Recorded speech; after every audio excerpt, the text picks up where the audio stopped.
Dans le domaine de la maladie de Willebrand, les avancées auxquelles nous avons pu assister, d'une part des communications sur le nouveau facteur Willebrand recombinant qui arrive d'ailleurs en France à l'aide d'études de recherche clinique et aussi d'ATU de cohorte.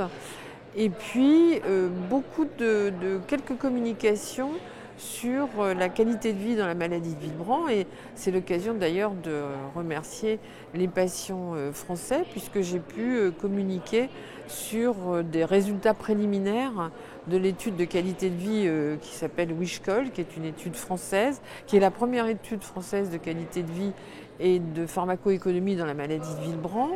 Et il se trouve que dans cette étude, pour laquelle nous avons inclus plus de 350 patients, il y a plus de 200 patients qui ont une maladie de Willebrand de type 2.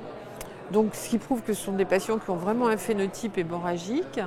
Et j'ai présenté ici les résultats de cette cohorte de type 2, dans laquelle on a énormément de femmes. Et on voit que les femmes qui ont un variant de maladie de Willebrand type 2 saignent beaucoup, d'une part à cause des règles hémorragiques et dans la période autour de l'accouchement.